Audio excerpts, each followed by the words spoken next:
Aiden.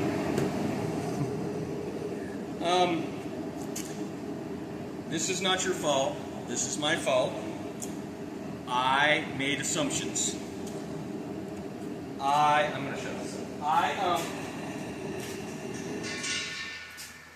I assumed, because when I was your age and before, everybody knew how to read a tape measure. And I was just talking to my son, who's a little older than you, and he goes, yeah, well, don't blame him, because it's not something they teach. And he's right. But you got to understand, for my generation, it was something that we all knew how to do because we all been doing it since we were in 6th grade. Okay? So we were going to cut all these at, these are the drawer pulls, or were going to be the drawer pulls for the, out of the horseshoes that we make. And this is all those horseshoes that you straighten. Well, they aren't the right length. And I got to thinking about that. That's the second time you've done that, and I was like, oh, he's having a hard time reading a tape measure. So we're going to have a little lesson, and not just for you, but for everybody. Okay? So come in here, and we're going to talk about this.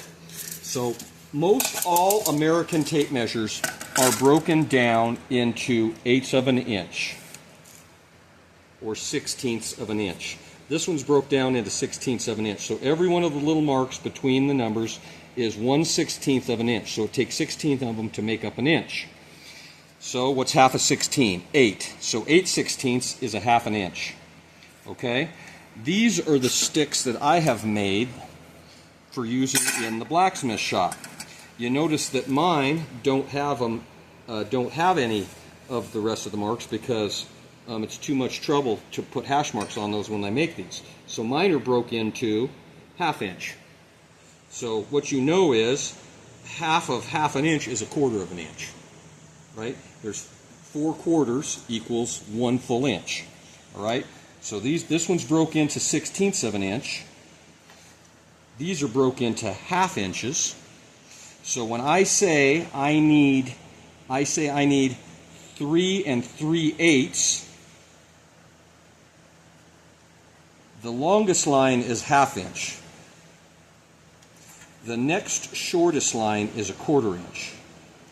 The third shortest line is 1/8 of an inch, and the shortest line is 1/16 of an inch. Now I know that's a lot all at one time. So when I say I need 3, if I need them 5 3/8 of an inch, well, what you do is 3/8 is 1/8 less than 1/2. So that would be one of these little marks here. Okay? Now, this isn't a big deal. As you are doing this, and we're doing this more, you will get the hang of this.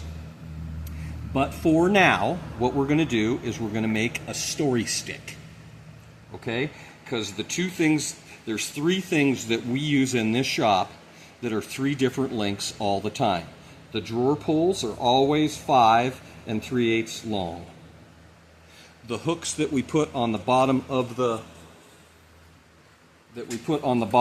hat racks are 5 1/2 inches long. And the hat racks themselves, the loopy bit at the top of the hat rack, is 14 inches long. So what we're going to do is I'm going to take something. I have this old aluminum ruler, and what I'm going to do is I'm going to mark out 5 1/2, 5 3/8, and 14 inches on here. And that way, this is going to be your story stick. So when you go to cut something, and you know that it's these that you're cutting, you know these need to be 5 1/2. And so I'm going to make a story stick on here, so instead of using the tape measure to do those 3 things, you can use this. I know that you're going to be able to read a tape measure in the next couple of weeks, but we don't want to be making 2 steps forward and 3 steps back like we did the horseshoes this time, because now we have to redo all those horseshoes. It ain't a big deal. The horseshoe pieces that you cut will get made into something else. A lot of part of this is my fault because that's what I get for assuming. So not a big deal. We're going to come up with a very easy workaround, and then we'll work on reading the tape measure. Get it hot and hit it, always wear your safety squirts. So until we figure out how to read the tape measure up right, and it ain't going to take very long. In fact, I'm going to go try to find a tape measure that's got all of the numbers in between for your first tape measure. I'm going to go see if I can find one. I probably can. We're going to use a story stick. So the story stick this is the length of the drawer pulls. It's 5 3/8 long. From here to here, this is the length of the hat racks, 14 inches from here to here. And then on this end, we've got the flat strap hooks. They're 5.5 inches long. It's from here to here. And that way, that's your go, no-go gauge, or a story stick. So you know exactly what you got to do. And it's a great idea. There you go.